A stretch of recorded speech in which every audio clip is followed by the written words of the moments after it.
नमस्ते और हमारी आज की चर्चा में आपका स्वागत है। हमारे सामने आज एक बहुत ही दिलचस्प 100 साल से भी ज़्यादा पुरानी किताब रखी है। इसका नाम है thrift, a book of domestic council. लेखक हैं सैमुअल स्माइल्स और हमारे पास इसका 1907 का पॉपुलर एडिशन है।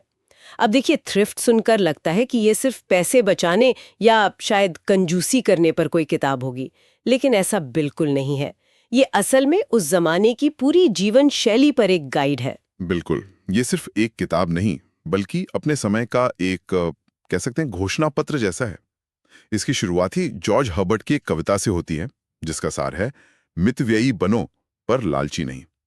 और प्रस्तावना में एक टिड्डे और मधुमक्खी की वो क्लासिक कहानी है। हाँ हाँ, वो तो सबने सुनी है। एक जो गर्मियों में मजे करता है और दूसरा जो सर्दियों के लिए मेहनत करता है। तो ये इस किताब के पूरे दर्शन की नींव रख देता है शुरू में। तो आज हमारा मकसद ये समझना है कि विक्टोरियन युग के इस लेखक के लिए बचत, मेहनत और व्यक्तिगत जिम्मेदारी के क्या मायने थे, और ये किताब जो पहली बार 1875 में आई थी, इतनी ज्यादा लोकप्रिय क्यों हुई, मतलब इसे बार बार छापना पड़ा। चलिए इस किताब के विचारों की गहराई में उतरते हैं। चलिए शुरू करते हैं। तो ठीक है, इसे खोलते हैं। लेखक का सबसे बड़ा जो कोर आइडिया है वो क्या है? वो थ्रिफ्ट यानी मितव्ययता को सिर्फ पैसे बचाने से कहीं ज्यादा मानते हैं, बल्कि वो इसे सीधे सीधे सभ्यता के विकास से जोड़ते हैं। जी हाँ, ये उनका सबसे पहला और सबसे बड़ा तर्क है। स्माइल्स के लिए थ्रिफ्ट की शुरुआत ही सभ्यता की शुरुआत है। वो कहते हैं कि जब इंसान ने सिर्फ आज के लिए शिकार करने या फल तोड़ने के बजाय कल के लिए कुछ बचा कर रखना शुरू किया, तभी समाज ने तरक्की करना शुरू किया। ये दूरदर्शिता मतलब फ्यूचर प्लानिंग ही इंसान को जानवरों से अलग करती है। वाह, मतलब बचत करना सिर्फ एक अच्छी आदत नहीं, बल्कि इंसान होने की निशानी है। ये तो सोचने का एक बिल्कुल अलग नजरिया है। आज हम बचत को पर्सनल फाइनेंस का एक टूल मानते हैं, लेकिन वो इसे कैरेक्टर बिल्डिंग की नींव बता रहे हैं। बिल्कुल, उनके लिए ये सेल्फ हेल्प और एक अच्छे चरित्र का आधार है। ये कोई प्राकृतिक गुण नहीं है, बल्कि एक ऐसा कौशल है जिसे अनुभव, अच्छे उदाहरण और दूरदर्शिता से सीखा जाता है। और यहां से वो एक बहुत बड़ा कनेक्शन बनाते हैं। वो कहते हैं कि व्यक्तिगत अर्थव्यवस्था यानी एक इंसान की भलाई और राजनीतिक अर्थव्यवस्था यानी एक देश का धन, दोनों का स्रोत एक ही है, मेहनत से की गई बचत। यहीं पर एक बात है जो मुझे पढ़ते हुए सबसे ज्यादा चौंकाने वाली लगी।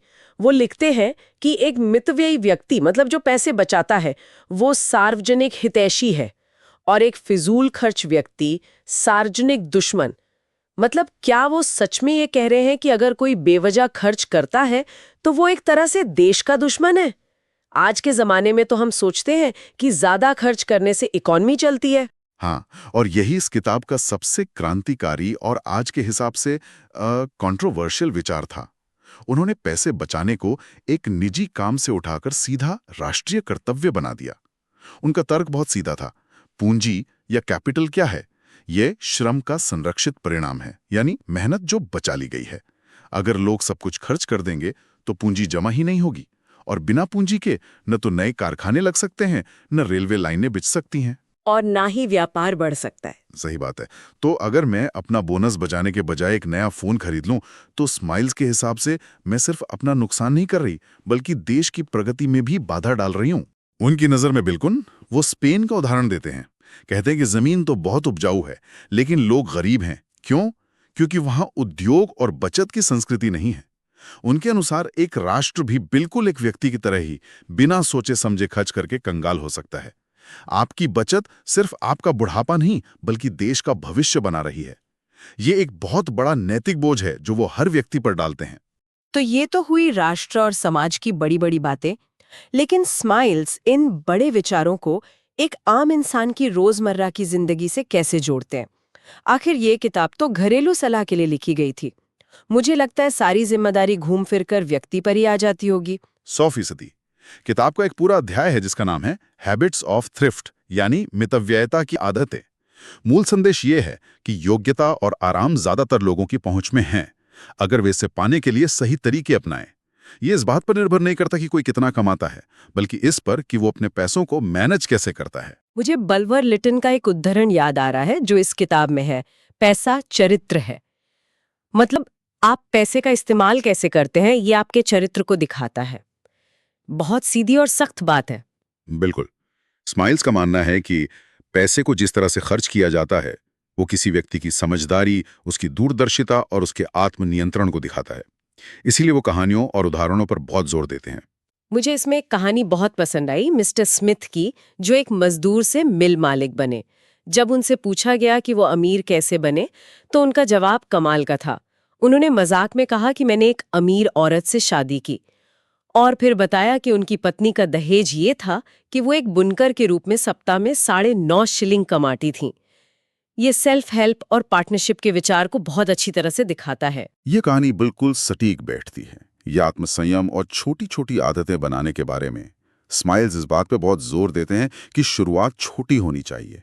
ये जरूरी नहीं कि आप बड़ी रकम बचाएं। वो तो हिसाब लगा के बताते हैं कि कैसे हफ्ते में सिर्फ 6 पेंस बचाने से भी 30 साल में 70 पाउंड जमा हो सकते हैं। जो उस जमाने में बहुत बड़ी रकम थी। बहुत बड़ी। तो उनका आदर्श वाक्य, शुरुआत करो, बस पहला कदम उठाओ। और ये सिद्धांत सिर्फ पैसे तक ही सीमित नहीं था ना, वो समय के बारे में भी यही बात करते हैं। हाँ, वो बेंजामिन फ्रैंकलिन को उद्धृत करते हैं, समय ही सोना है। उनके लिए बर्बाद किया गया समय बर्बाद की गई कमाई है, बर्बाद किया गया जीवन है। दिन का 1 घंटा भी अगर रोज बचाया जाए तो उससे ज्ञान हासिल किया जा सकता है, कोई नया हुनर सीखा जा सकता है जो अंत में आपकी कमाई बढ़ाएगा। तो अनुशासन हर चीज में जरूरी है। तो हमने बचत करने के फायदों की बात की, लेकिन स्माइल्स उन लोगों के बारे में भी बहुत कुछ लिखते हैं जो बचत नहीं करते। हाँ, वो एक बहुत ही गंभीर तस्वीर पेश करते हैं। मितव्ययी न होने के क्या परिणाम बताए गए हैं। स्माइल्स पैसे ना बचाने की सादत के लिए बहुत सख्त शब्द इस्तेमाल करते हैं। थ्रिफ्टलेसनेस मतलब बचत की भावना का पूरी तरह से खत्म हो जाना, या इम्प्रोविडेंस मतलब भविष्य के लिए कोई प्लानिंग ही ना होना। उनके अनुसार ये निर्भरता की जिंदगी की ओर ले जाता है, जहां व्यक्ति समय और परिस्थितियों का गुलाम बन जाता है। और इससे आत्मसम्मान का भी नुकसान होता होगा, है ना? अगर हर छोटी बड़ी जरूरत के लिए दूसरों पर निर्भर रहना पड़े। बिल्कुल, आत्मसम्मान की हानि होती है और व्यक्ति अपने परिवार को बेसहारा छोड़ सकता है। वो उस व्यक्ति की स्वार्थपरता की तीखी आलोचना करते हैं जो अच्छी तनख्वाह पाने के बावजूद बिना कुछ बचाए मर जाता है और अपने बीवी बच्चों को दूसरों की दया पर छोड़ जाता है। उनके लिए ये एक नैतिक अपराध है। तो ये जो फिजूल खर्ची की आदत है स्माइल्स, इसका दोष किस पर डालते हैं? क्या ये सिर्फ गरीबों की समस्या थी या अमीर भी इसमें शामिल थे? ये बहुत दिलचस्प सवाल है, क्योंकि वो किसी को नहीं बख्शते। वो मध्यम और उच्च वर्ग के फिजूल खर्ची भरे जीवन और दिखावे की उतनी ही आलोचना करते हैं जितनी वो मजदूर वर्ग की आदतों की करते हैं। वो कहते हैं कि मजदूर वर्ग में जैसे ही अतिरिक्त मजदूरी मिलती है, उसे तुरंत खासकर शराब पर खर्च कर दिया जाता है। मुझे सेंट मंडे या आइडल मंडे वाली बात बड़ी अजीब लगी। क्या आप बता सकते हैं कि ये क्या था? हाँ, ये उस दौर का एक चलन था। मजदूरों को हफ्ते के अंत में वेतन मिलता था, तो वे शनिवार और रविवार को खूब शराब पीते और खर्च करते थे। कई बार सोमवार को भी काम पर नहीं आते थे, क्योंकि उनके पास अभी भी पैसे बचे होते थे। इस छुट्टी को ही वे मजाक में सेंट मंडे कहते थे। अच्छा। स्माइल्स का तर्क था कि समृद्ध समय, जब पैसा आसानी से आ रहा हो, अक्सर सबसे खतरनाक होता है, क्योंकि यह इस तरह की लापरवाह और अदूरदर्शी आदतों को बढ़ावा देता है। ये देखना दिलचस्प है कि कुछ चीजें कभी नहीं बदलती, यहाँ तक कि उन्होंने बार्गेन बाइंग यानी मोल भाव में खरीदारी के खिलाफ भी चेतावनी दी है। ऐसी चीजें सिर्फ इसलिए खरीदना क्योंकि वे सस्ती हैं, न कि इसलिए कि उनकी जरूरत है। ये तो सीधे सीधे आज के ऑनलाइन सेल्स कल्चर पर एक टिप्पणी लगती है। बिल्कुल, और ये दिखाता है कि वो सिर्फ बचत करने को नहीं बल्कि समझदारी से खर्च करने पर भी जोर दे रहे थे। फिजूल खर्ची किसी भी रूप में हो, चाहे वो सस्ती ही क्यों न लगे, आखिरकार नुकसानदेह ही है, क्योंकि वो आपकी जरूरत नहीं थी। तो ये साफ है कि स्माइल्स के लिए ये सिर्फ व्यक्तिगत वित्त का मामला नहीं था, ये समाज की पूरी संरचना से जुड़ा हुआ था। वो अपने समय के इंग्लैंड के एक बड़े विरोधाभास का जिक्र करते हैं। एक तरफ देश दुनिया का सबसे अमीर देश बन रहा था और दूसरी तरफ भयानक गरीबी थी। हाँ, वो अमीर और गरीब के बीच एक बहुत बड़ी खाई देखते हैं, और इसका दोष वो दोनों पर डालते हैं, अमीरों के स्वार्थ और दिखावे पर और गरीबों की अदूरदर्शिता और बुरी आदतों पर। इसे और ठोस बनाने के लिए वो लंदन के ईस्ट एंड का उदाहरण देते हैं। हाँ, ये हिस्सा बहुत असरदार है। ईस्ट एंड उस वक्त कैसा इलाका था और वहां के बारे में क्या बताया गया है? ईस्ट एंड उस वक्त औद्योगिक क्रांति के बाद की गरीबी का केंद्र माना जाता था। बहुत ज्यादा भीड़, गंदगी और बीमारी। स्माइल्स एक सांसद एडवर्ड डेनिसन का हवाला देते हैं, जो हालात समझने के लिए खुद उस इलाके में जाकर रहे थे। डेनिसन ने लिखा कि वहां एक बड़ी आबादी पूरी तरह से असभ्य स्थिति में रह रही थी, जहां आज कमाया और आज खा लिया, कल की कोई चिंता ही नहीं थी। स्माइल्स के लिए यह सिर्फ गरीबी नहीं, बल्कि चारित्रिक और सभ्यता का पतन था। और फिर वो इसकी तुलना ग्वेन्से द्वीप के लोगों से करते हैं, जो एक बहुत शक्तिशाली कॉन्ट्रास्ट है। वहां ऐसा क्या अलग था? यह एक शानदार तुलना है। डेनिसन ने देखा कि गोंसे में लोग बहुत ही सादगी से रहते थे, लेकिन वे आत्मनिर्भर और सम्मानित थे। क्यों? क्योंकि वहां के लोगों के पास अक्सर अपनी छोटी सी जमीन या कोई जानवर, जैसे एक गाय या सूअर होता था। उनके पास कुछ संपत्ति थी जिसमें वो अपनी मेहनत और कमाई का निवेश करते थे। उन्हें पता था कि उनकी बचत से उनकी जमीन और बेहतर होगी। जबकि इंग्लैंड में मजदूर पूरी तरह से अपनी मजदूरी पर निर्भर थे। बिल्कुल। जब तक कारखाने में काम था और मजदूरी ज्यादा थी, वे अच्छी तरह से रहते थे। लेकिन जैसे ही काम बंद होता था, वे तुरंत कंगाल हो जाते थे। उनके पास कोई बफर नहीं था, कोई संपत्ति नहीं थी जिसमें उन्होंने निवेश किया हो। गोंसे के लोग मालिक थे, चाहे छोटे ही सही। इंग्लैंड के मजदूर सिर्फ किराएदार थे अपने ही जीवन में। तो स्माइल्स के लिए सच्ची राष्ट्रीय समृद्धि का मतलब सिर्फ देश के खजाने में पैसा होना नहीं है। वही, बिल्कुल नहीं।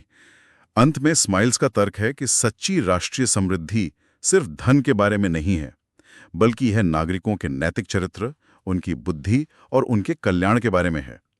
बिना सद्गुण के पैसा व्यर्थ है, और मितव्ययता का अंतिम लक्ष्य अमीर बनना नहीं, बल्कि स्वतंत्र होने का गौरवशाली विशेषाधिकार पाना है। यानी किसी का गुलाम न होना, चाहे वो साहूकार हो, बुरी आदतें हों या फिर परिस्थितियां।